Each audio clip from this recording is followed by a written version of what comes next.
Dear friends, इसके बाद आपका अगला पॉइंट्स है रासायनिक अभिक्रिया के प्रकार। रासायनिक अभिक्रियाएं कितने प्रकार की होती हैं अब देखेंगे। रासायनिक अभिक्रियाओं के प्रकार। तो रासायनिक अभिक्रियाएं 5 प्रकार की होती हैं। उनमें आपका पहला प्रकार है संयोजन अभिक्रिया। क्या कहते हैं? संयोजन अभिक्रिया। और दूसरा आपका है वियोजन अभिक्रिया। इसी प्रकार से रासायनिक अभिक्रियाएं 5 प्रकार की होती हैं। उन सभी को बारी बारी से एक एक अभिक्रिया को एग्जाम्पल के साथ और बहुत अच्छे तरीके से समझेंगे। तो सबसे पहले बात कर लेते हैं संयोजन अभिक्रिया। संयोजन अभिक्रिया क्या होती है? तो डियर फ्रेंड्स, इसके शब्द से भी आपको देखिए पता चल जाएगा। संयोजन, संयोजन का मतलब होता है जोड़ना। संयोजन की मीन्स, संयोजन का मतलब क्या होता है? जोड़ना। दो वस्तु, मैं दूसरी भाषा में आपको समझा रहा हूँ, समझने का प्रयास करिए। जैसे मान लीजिए ये मार्कर और ये मार्कर, इन दोनों को ऐसे जोड़ देना या ऐसे जोड़ देना, तो इसको कहते हैं संयोजन।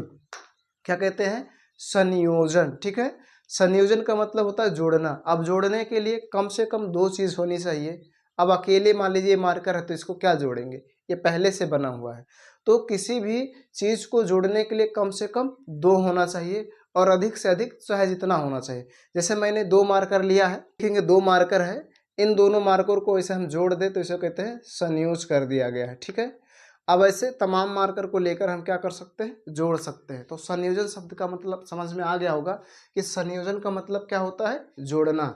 और जोड़ने के लिए कम से कम कितने होने चाहिए? 2।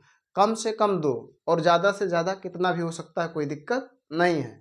तो आप संयोजन का मतलब समझ में आ गया होगा। तो संयोजन का मतलब, संयोजन अभिक्रिया का मतलब ही वही होता है जब 2 या 2 से अधिक अभिकारक, अभिकारक आपने पढ़ा, रासायनिक अभिक्रिया में भाग लेने वाले पदार्थों को अभिकारक कहते हैं। मतलब जो जो रासायनिक अभिक्रिया में शामिल होते हैं उन सभी को हम अभिकारक कहते हैं। तो जब 2, यहाँ देखिए लिखा है 2 या 2 से अधिक, जैसे मैंने कहा कम से कम 2 होना चाहिए और उससे जितना भी अधिक हो कोई दिक्कत नहीं है। अधिक अभिकारक मिलकर एकल उत्पाद का निर्माण करते हैं। एकल उत्पाद मतलब एक ही चीज बनाए, एक ही पदार्थ का निर्माण हो, तो उस अभिक्रिया को हम कहते हैं संयोजन अभिक्रिया। जैसे कि मैंने आपको संयोजन का मतलब बताया, संयोजन मतलब जोड़ना, और जोड़ने के लिए कम से कम 2 होना जरूरी है और अधिक से अधिक 2 से अधिक चाहे जितने भी हो सकते हैं। और जब उन सबको जोड़कर एक कर दिया जाए तो हम कहते हैं यहाँ पर संयोजन अभिक्रिया हुआ है। ठीक है।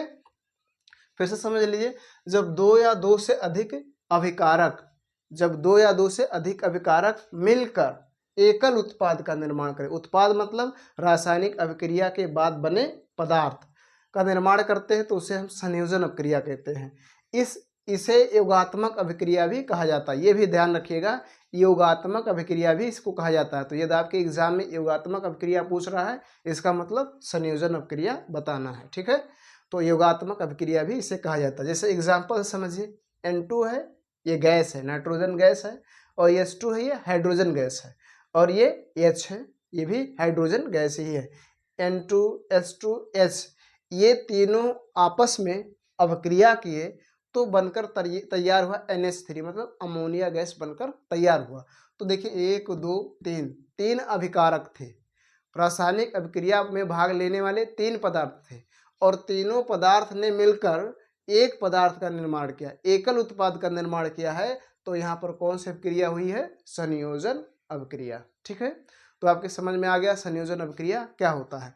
अब चलिए बात कर लेते हैं वियोजन अभिक्रिया क्या होती है। तो वियोजन शब्द को अगर ध्यान से समझेंगे तो वियोजन का मतलब होता है तोड़ना। वियोजन का मीन्स होता है तोड़ना। जैसे ये मार्कर है, एक है, इसको तोड़कर 2 कर दीजिए, तो इसका मतलब वियोजन का मतलब होता है तोड़ना। अब इसको कई भाग में तोड़ सकते हैं, 2 तोड़ सकते हैं या 2 से अधिक कई भागों में इसको तोड़ तोड़ के कर सकते हैं। ठीक है। तो वियोजन शब्द का मतलब होता है किसी चीज को तोड़ना, बांटना, अलग करना। ठीक। तो अब वियोजन अभिक्रिया क्या होती है? ऐसी अभिक्रिया जिसमें एकल अभिकर्मक, मतलब एकल अभिकर्मक मीन्स अभिकारक, अभिकर्मक है, अभिकारक बात एक ही है, एक ही अभिकर्मक हो और टूटकर छोटे छोटे 2 या 2 से अधिक, देखिए यहाँ 2 है या 2 से अधिक है, 2 भी कर सकते हैं। जैसे मैंने कहा इस मार्कर को तोड़कर आप 2 ही कर सकते हैं, और इस मार्कर तोड़ को आप 10 भी कर सकते हैं, 10 भाग भी कर सकते हैं। तो 2 या 2 से अधिक उत्पाद का निर्माण करते हैं, मतलब जो अभिकर्मक रहे वो एक ही रहे, लेकिन जो उत्पाद बने वो दो बने या दो से अधिक बने, तो हम उसे कहते हैं वियोजन अभिक्रिया हुआ है। क्या कहेंगे? वियोजन अभिक्रिया हुआ है या वियोजन अभिक्रिया कहते हैं। इसे अपघटन अभिक्रिया भी कहा जाता है। तो यदि आपके एग्जाम में अपघटन अभिक्रिया पूछ रहा है तब भी आपको इसी वियोजन अभिक्रिया को ही बताना है। इसे अपघटन अभिक्रिया भी कहा जाता है। जैसे यहाँ पर देखेंगे CaCO3 है, ये चूना पत्थर है, मतलब बिना बुझा हुआ चूना है। अब ये बिना बुझा हुआ चूना को जब उष्मा दिया गया, क्या किया दिया? उष्मा। तो जब उष्मा मिला तो ये क्या बना? CO, बुझा हुआ चूना बना, बुझा हुआ चूना, और CO2 कार्बन डाइऑक्साइड बनकर तैयार हुआ। तो चूना पत्थर जो है, मतलब बिना बुझा हुआ चूना को उष्मा के साथ जब किया गया तो बुझा हुआ चूना CO कैल्शियम ऑक्साइड और CO2 कार्बन डाइऑक्साइड गैस प्राप्त हुआ। अब बात समझने वाला ये है कि यहाँ पर जब जो है अभिकारक है एक ही है, लेकिन यहाँ पर उत्पाद जो है वो दो हैं। तो जब अभिकारक एक ही हो, उत्पाद दो हों, तो हम उसे कहेंगे वियोजन अभिक्रिया। और जब अभिकारक कई हों, दो से अधिक हों, दो हो या दो से अधिक हो, और उत्पाद एक ही हो, तो हम उसे कहते हैं संयोजन अभिक्रिया। ठीक है।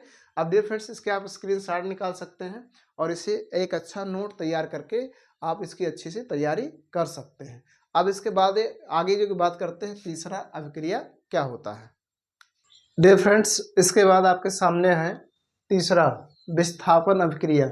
रासायनिक अभिक्रिया के प्रकार में आपने पहला देखा संयोजन अभिक्रिया और दूसरा देखा वियोजन अभिक्रिया। संयोजन अभिक्रिया को योगात्मक अभिक्रिया भी कहा जाता है और वियोजन अभिक्रिया को अपघटन अभिक्रिया कहा जाता है। तीसरा आपके सामने है विस्थापन अभिक्रिया, और विस्थापन में आपका द्विविस्थापन भी होता है, इसलिए मैंने यहाँ पर नोट पे लिख दिया द्विविस्थापन अभिक्रिया। तो विस्थापन अभिक्रिया क्या होता है, इसको सरल भाषा में समझिए। तो विस्थापन मतलब विस्थापित कर देना। विस्थापित कर देना मतलब कोई समझो सपोज डेट है, ऐसे चार लोग बैठे हैं, मान लीजिए सपोज डेट समझिएगा, यहाँ पर दो लोग हैं और यहाँ पर भी दो लोग हैं। ठीक है। अब इनको विस्थापित कर दिया। विस्थापित मतलब इस व्यक्ति को यहाँ पर बैठा दिया जाए और यहाँ पर जो था यहाँ पर बैठा दिया जाए। ठीक है। तो इसे कहा जाएगा द्विविस्थापन अभिक्रिया। क्या कहेंगे? द्विविस्थापन अभिक्रिया, मतलब इसको यहाँ पर कर दिए और इसको यहाँ पर कर दिए, तो ये द्विविस्थापन अभिक्रिया है। लेकिन विस्थापन अभिक्रिया क्या होगा? जैसे मान लीजिए ये दो लोग इधर हैं और दो लोग इधर हैं। विस्थापन अभिक्रिया मतलब ये हुआ कि इसको हटा दिया जाए और इस व्यक्ति को यहाँ पर ले जाए, तो इसे कहा जाता है विस्थापन अभिक्रिया। चलिए इसको और अच्छे तरीके से समझते हैं। यहाँ पर लिखा है वह रासायनिक अभिक्रिया जिसमें अधिक क्रियाशील तत्व, अधिक क्रियाशील तत्व, कम क्रियाशील तत्व। अब जो तत्व होते हैं वो अधिक क्रियाशील भी तत्व हैं और कम क्रियाशील भी तत्व हैं। अब इसके बारे में अगर आपको पढ़ना है, जानना है, तो आपको पीरियोडिक टेबल के बारे में सीखना पड़ेगा।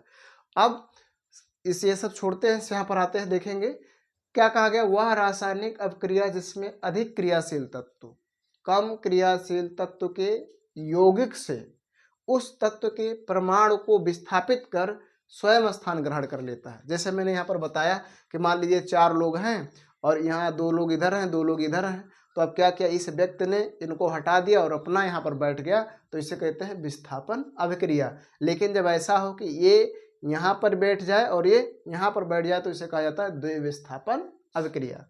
ग्रहण कर लेता है उसे उसे विस्थापन अभिक्रिया कहते हैं।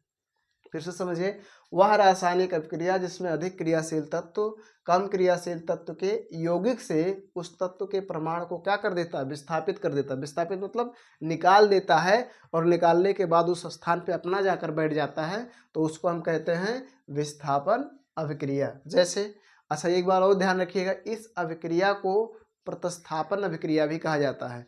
तो यदि आपके एग्जाम में प्रतिस्थापन अभिक्रिया पूछ रहा है तब भी आप समझिए विस्थापन अभिक्रिया ही हमसे पूछा जा रहा है। ठीक।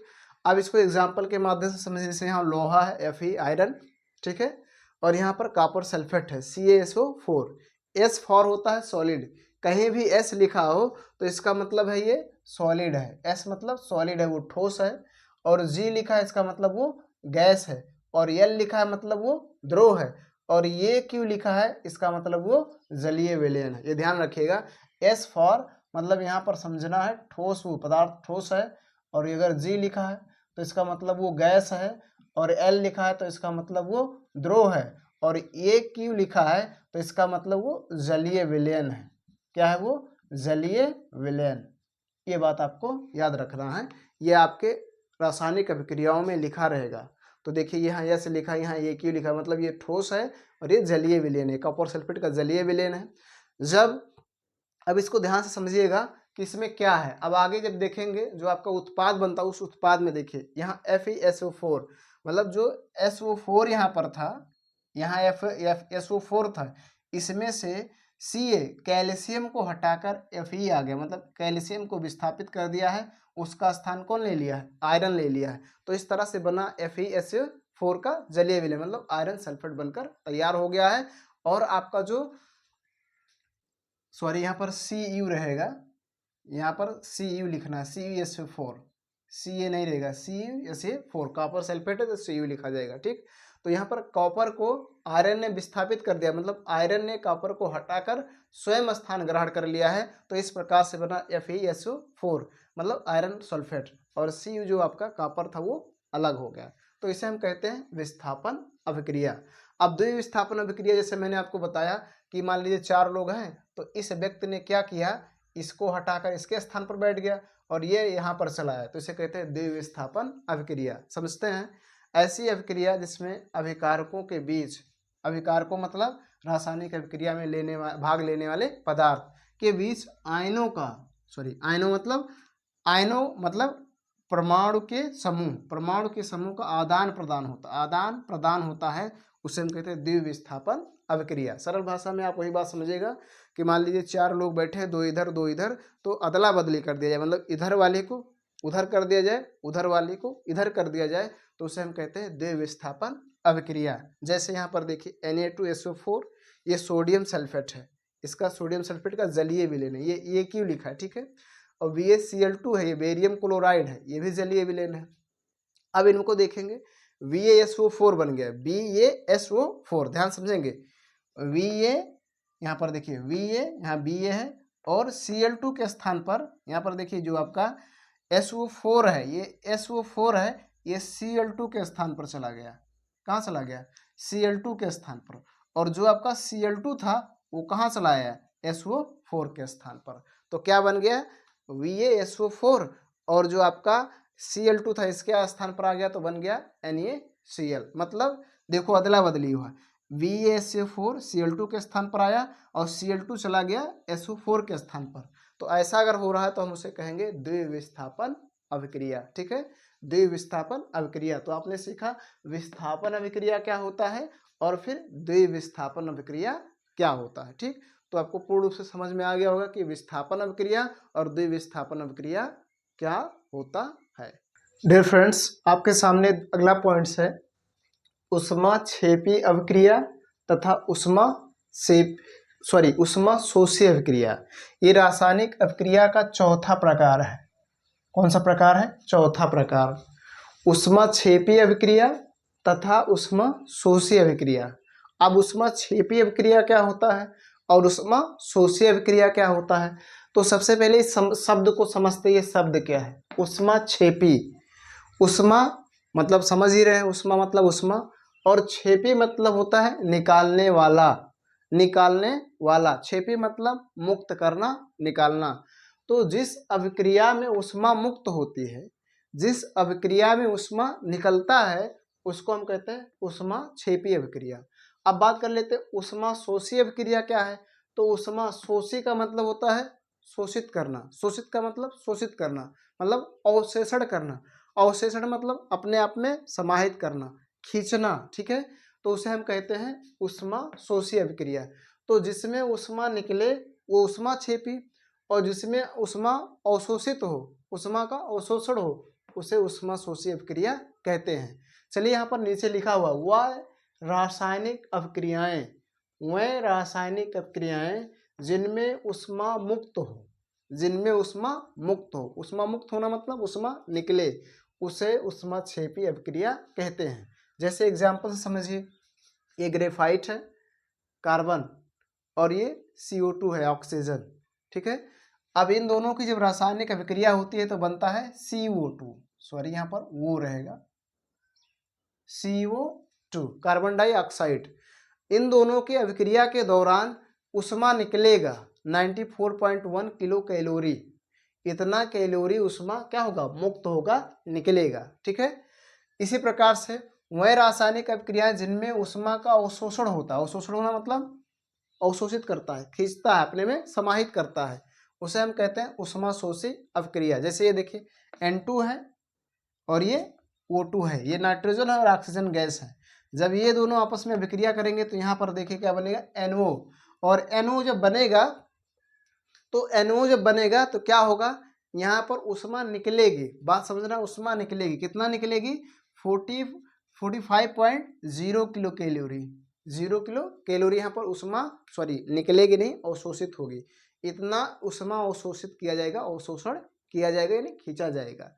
अब आपको समझ में आ गया होगा कि जिसमें उष्मा मुक्त हो, जिसमें उष्मा निकले, उसमें उसे उष्मा क्षेपी अभिक्रिया कहते हैं, और जिसमें उष्मा का अवशोषण हो, जिसमें उष्मा अवशोषित किया जाए, उसे उष्मा शोषी अभिक्रिया कहते हैं। अब यहाँ पर एक पॉइंट ध्यान देना है कि जब उष्मा निकलेगी तो उसको प्लस चिन्ह से दर्शाएंगे, और जब उष्मा अवशोषित की जाएगी तो उसे माइनस चिन्ह से दर्शाएंगे। इसी बात को मैंने यहाँ पर नीचे नोट्स में लिखा है, उष्मा क्षेपी अभिक्रिया में उष्मा की मात्रा को, जो उष्मा की मात्रा होती है वो उत्पाद की ओर प्लस चिन्ह से, उत्पाद की ओर प्लस चिन्ह से, देखिए उत्पाद है, उत्पाद की ओर अगर आप दर्शा रहे हैं तो प्लस चिन्ह से, या अभिकारकों की ओर ऋण चिन्ह के साथ दर्शाया जाता है। ये देखिए ऋण चिन्ह, अगर आप उत्पाद की ओर दर्शाएंगे तो प्लस चिन्ह लगाएंगे, लेकिन अगर अभिकारक की ओर दर्शाएंगे तो माइनस चिन्ह लगाएंगे। मतलब कहने का मतलब है ये कि यदि इसको हम यहाँ पर दर्शा रहे हैं तो प्लस लगाएंगे, लेकिन यदि इसको हम यहाँ दर्शाएं तो यहाँ पर -90.4 किलो कैलोरी लिखेंगे। यानी अभिकारक की ओर माइनस चिन्ह लगाएंगे और उत्पाद की ओर प्लस चिन्ह लगाएंगे, किसमें, उष्मा क्षेपी अभिक्रिया में। उसके बाद दूसरा बात समझिए, जबकि उष्मा शोषी अभिक्रिया में उष्मा की मात्रा को उत्पादों की ओर माइनस, उत्पादों की ओर माइनस, ठीक है, ये देखिए उत्पाद है, यहाँ माइनस लगा है, या अभिकारकों की ओर प्लस चिन्ह के साथ दर्शाते हैं। अब इसी को चाहे हम कि अभिकारक की ओर दर्शाएंगे तो यहाँ प्लस लगाकर इसको दर्शा देंगे, प्लस 45.0 किलो कैलोरी। तो ये बात को आपको ध्यान रखना है कि उष्मा क्षेपी अभिक्रिया में उष्मा की मात्रा को उत्पाद की ओर प्लस चिन्ह से और अभिकारक की ओर माइनस चिन्ह से दर्शाएंगे। उष्मा शोषी अभिक्रिया में उष्मा की मात्रा को उत्पाद की ओर माइनस चिन्ह से और अभिकारक की ओर प्लस चिन्ह से, मतलब उल्टा है। यहाँ देखिए माइनस है तो यहाँ प्लस है, यहाँ प्लस है तो माइनस है, तो ये को याद कर लीजिए, दूसरा अपने आप याद हो जाएगा।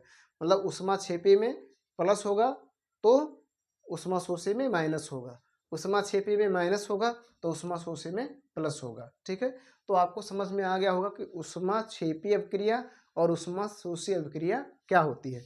जिसमें उष्मा अवशोषित किया जाए उसे उष्मा शोषी अभिक्रिया, और जिसमें उष्मा का मुक्त हो, जिसमें से उष्मा निकले, उसे हम कहते हैं उष्मा क्षेपी अभिक्रिया। ठीक है डियर फ्रेंड्स, रासायनिक अभिक्रिया का पांचवा प्रकार आपके सामने है और ये रासायनिक अभिक्रिया का अंतिम है।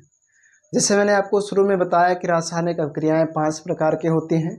तो पहले आपने पढ़ा संयोजन अभिक्रिया, दूसरा पढ़ा वियोजन अभिक्रिया, और तीसरा आपने पढ़ा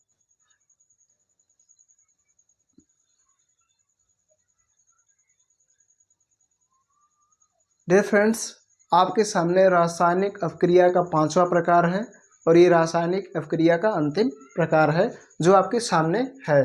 देखिए पांचवा है रेडॉक्स अभिक्रिया। रेडॉक्स अभिक्रिया क्या होता है? रेडॉक्स अभिक्रिया देखिए वह अभिक्रिया जिसमें उपचयन और अपचयन दोनों एक साथ होता है, उपचयन और अपचयन दोनों एक साथ हो। अब जैसे देखेंगे CaU + H2O। अच्छा, उपचयन और अपचयन क्या होता है? उपचयन और अपचयन मतलब होता है ऑक्सीजन का जुड़ना या ऑक्सीजन का हटना, हाइड्रोजन का जुड़ना या हाइड्रोजन का हटना। तो जब किसी अभिक्रिया में हाइड्रोजन जुड़े ऑक्सीजन हटे, ऑक्सीजन जुड़े हाइड्रोजन हटे, तो उस अभिक्रिया को हम कहते हैं रेडॉक्स अभिक्रिया। क्या कहते हैं? रेडॉक्स अभिक्रिया। जैसे देखिए यहाँ पर CuO ये कॉपर ऑक्साइड है और H2 है, हाइड्रोजन गैस है। अब ये दोनों में अभिक्रिया हुआ तो यहाँ पर देखिए ऑक्सीजन क्या हो गया, निकल गया, यहाँ से ऑक्सीजन हो गया, हट गया है। ध्यान से समझेंगे, ऑक्सीजन हटा और ये हाइड्रोजन क्या हुआ, जुड़ा। तो जब किसी अभिक्रिया में हाइड्रोजन हटे ऑक्सीजन जुड़े या ऑक्सीजन जुड़े हाइड्रोजन हटे तो उसको हम कहते हैं रेडॉक्स अभिक्रिया। अच्छा, इस बात को और डिटेल से समझेंगे। जो रेडॉक्स अभिक्रिया होता है वो दो प्रकार का होता है, एक होता है उपचयन और एक होता है अपचयन। तो उपचयन अभिक्रिया और अपचयन अभिक्रिया क्या होता है, तो यहाँ पर मैंने उसी बात को बहुत ही बेहतरीन तरीके से लिखा है। वह अभिक्रिया जिसमें ऑक्सीजन की वृद्धि हो या हाइड्रोजन की कमी हो, मतलब सरल भाषा में कहें कि वह अभिक्रिया जिसमें हाइड्रोजन जुड़ता है और ऑक्सीजन निकलता है, हाइड्रोजन जुड़ता है ऑक्सीजन निकलता है, ऑक्सीजन जुड़ता है हाइड्रोजन निकलता है, उस अभिक्रिया को हम कहते हैं रेडॉक्स अभिक्रिया। क्या कहते हैं, रेडॉक्स अभिक्रिया। अब देखिए, ऑक्सीजन जुड़े और हाइड्रोजन निकले, या तो हाइड्रोजन जुड़े ऑक्सीजन निकले और या तो ऑक्सीजन जुड़े हाइड्रोजन निकले, तो यहाँ पर ऑक्सीजन की वृद्धि हो रही है। किसी रासायनिक अभिक्रिया में यदि ऑक्सीजन की वृद्धि हो रही है तो हम उसे कहेंगे उपचयन अभिक्रिया, या हाइड्रोजन की कमी हो रही है तब भी हम उसे कहेंगे उपचयन अभिक्रिया। बात ध्यान से समझिएगा, ऑक्सीजन की वृद्धि हो तब भी उपचयन अभिक्रिया, हाइड्रोजन की कमी हो तब भी उपचयन अभिक्रिया होती है। ठीक, अब जैसे मैंने यहाँ पर एग्जांपल्स में लिखा है C+O2, इस अभिक्रिया को देखेंगे, कार्बन और O2 ऑक्सीजन गैस आपस में अभिक्रिया करें तो बनना है CO2 कार्बन डाइऑक्साइड, मतलब ऑक्सीजन की इसमें क्या हुई है, वृद्धि हुई है। दूसरा समझिए, ये Mg है, मैग्नीशियम है, और O2 ऑक्सीजन, दोनों आपस में रासायनिक अभिक्रिया बने किए तो बना 2MgO, मतलब मैग्नीशियम ऑक्साइड बना। यहाँ भी ऑक्सीजन की क्या हुई है, वृद्धि हुई है। तो ऑक्सीजन की वृद्धि हो रही, मतलब ये कौन सी अभिक्रिया है, उपचयन अभिक्रिया। अब दूसरा समझिए, H2S प्लस Cl2, ये दोनों रासायनिक अभिक्रिया किए तो यहाँ पर बना 2HCl, 2HCl। अब बात समझिएगा, यहाँ पर 2HCl बना। देखिए यहाँ पर हाइड्रोजन की क्या हो रही है, कमी हो रही है, हाइड्रोजन की क्या हो रही है, कमी। अब अगले देखिए 4HCl plus M1O4, 4HCl plus MnO4, तो यहाँ पर देखिए क्या है, हाइड्रोजन की कमी हो रही है। तो जब किसी अभिक्रिया में हाइड्रोजन की कमी हो या ऑक्सीजन की वृद्धि, ऑक्सीजन की वृद्धि होगी तब भी उपचयन अभिक्रिया होगा, हाइड्रोजन की कमी होगी तब भी उपचयन अभिक्रिया होगा। दूसरा देखिए अपचयन अभिक्रिया, ये रेडॉक्स अभिक्रिया के प्रकार हैं। जब उपचयन और अपचयन दोनों एक साथ होगा तो उसे कहा जाएगा रेडॉक्स, और उपचयन किसे कहा जाएगा, ऑक्सीजन की वृद्धि होगा तब भी उपचयन होगा, हाइड्रोजन की कमी होगा तब भी उपचयन होगा। इसी का उल्टा है अपचयन, वह अभिक्रिया जिसमें ऑक्सीजन की कमी हो। देखिए यहाँ ऑक्सीजन की क्या थी, वृद्धि, यहाँ है कमी, या हाइड्रोजन की वृद्धि होती है, यहाँ कमी थी हाइड्रोजन की, यहाँ वृद्धि होती है, उसे अपचयन अभिक्रिया कहते हैं। जैसे देखिए ZnO प्लस C, यहाँ पर ऑक्सीजन है, यहाँ से ऑक्सीजन हट गया है तो Zn plus CO carbon monoxide बन गया, मतलब ऑक्सीजन की क्या हो रहा है, कमी हो रहा है। इसी प्रकार से इसको देखिए Cu, वो कॉपर ऑक्साइड है, ये कार्बन मोनोऑक्साइड से अभिक्रिया किया तो क्या बना, Cu प्लस CO2, मतलब यहाँ से ऑक्सीजन क्या हो गया, हट गया, अर्थात ऑक्सीजन की कमी हो गई। तो ऑक्सीजन की कमी होगी तो उसे हम कहेंगे अपचयन अभिक्रिया। दूसरी बात समझिए, H2 plus Cl2, H2 plus Cl2, यहाँ देखिए हाइड्रोजन है और Cl2, यहाँ दोनों वृद्धि हुआ, जुड़ा है, दोनों क्या हो गया, जुड़ गया है, तो यहाँ पर आपका कौन सी अभिक्रिया है, अपचयन अभिक्रिया। N2 प्लस 3NH2, तो क्या बना, NH3, यानी अमोनिया गैस बना। यहाँ पर भी हाइड्रोजन की क्या हुई है, वृद्धि हुई है। तो जब हाइड्रोजन की वृद्धि हो तो उसे हम कहेंगे अपचयन अभिक्रिया, ऑक्सीजन की कमी हो तब भी हम उसे कहेंगे अपचयन अभिक्रिया, या ऑक्सीजन की वृद्धि हो तो उसे हम कहेंगे उपचयन, और हाइड्रोजन की कमी हो तब भी हम उसे कहेंगे उपचयन। और जब उपचयन और अपचयन दोनों एक साथ हो तो उसे हम कहते हैं रेडॉक्स अभिक्रिया। क्या कहते हैं, रेडॉक्स अभिक्रिया। ठीक है, अब देखो इसमें यहाँ पर जो ऑक्सीजन है, यहाँ पर ऑक्सीजन जो है यहाँ पर देखिए हट गया है, यहाँ आ गया H2O के साथ, और यहाँ पर H2O जुड़ गया है, तो यानी उपचयन और अपचयन दोनों एक साथ हो रहा है। तो उपचयन अपचयन जब दोनों एक साथ हो तो उसे हम रेडॉक्स अभिक्रिया कहते हैं। डियर फ्रेंड्स, मैं उम्मीद करता हूँ कि आपको रासायनिक अभिक्रिया के प्रकार समझ में आ गए होंगे कि रासायनिक अभिक्रियाएं कितने प्रकार की होती हैं। रासायनिक अभिक्रियाओं में आपने 5 प्रकार सीखा। पहला संयोजन अभिक्रिया, जिसे योगात्मक अभिक्रिया भी कहा जाता है। दूसरा वियोजन अभिक्रिया, जिसे हम अपघटन अभिक्रिया भी कहते हैं। तीसरा विस्थापन अभिक्रिया, जिसमें आप द्विविस्थापन अभिक्रिया को भी सीखे। विस्थापन अभिक्रिया को प्रतिस्थापन अभिक्रिया भी कहा जाता है। और चौथा आपने सीखा ऊष्माक्षेपी और ऊष्माशोषी अभिक्रिया। फिर आपने 5वां सीखा कि रेडॉक्स अभिक्रिया क्या होता है, और रेडॉक्स अभिक्रिया के 2 प्रकार होते हैं। अब उससे कोई पूछे रेडॉक्स अभिक्रिया कितने प्रकार की, 2 प्रकार के, उपचयन अपचयन। जब उपचयन और अपचयन दोनों एक साथ होगा तो उसे कहेंगे रेडॉक्स अभिक्रिया। उपचयन कब होगा, ऑक्सीजन की वृद्धि हो तब भी उपचयन, हाइड्रोजन की कमी हो तब भी उपचयन। अपचयन कब होगा, जब ऑक्सीजन की कमी हो और हाइड्रोजन की वृद्धि हो, मतलब ऑक्सीजन की कमी हो तो अपचयन अभिक्रिया, या हाइड्रोजन की वृद्धि हो तब भी अपचयन अभिक्रिया होता है। तो इस प्रकार से आपने सीखा क्या कि अब रासायनिक अभिक्रियाएं कितने प्रकार की होती हैं। इसके बाद आप सीखेंगे किसी अधूरे रासायनिक अभिक्रिया को कैसे हम कंप्लीट कर सकते हैं, उसके कंप्लीट करने के रूल्स क्या हैं। तो बहुत ही आसान तरीके से आप सीखने वाले हैं। वीडियो के अंत तक बने रहिए, आपको इस वीडियो लेक्चर से बहुत कुछ सीखने को मिलेगा और साथ ही साथ आपको एक अच्छा नोट्स बनाने का भी अवसर मिलेगा।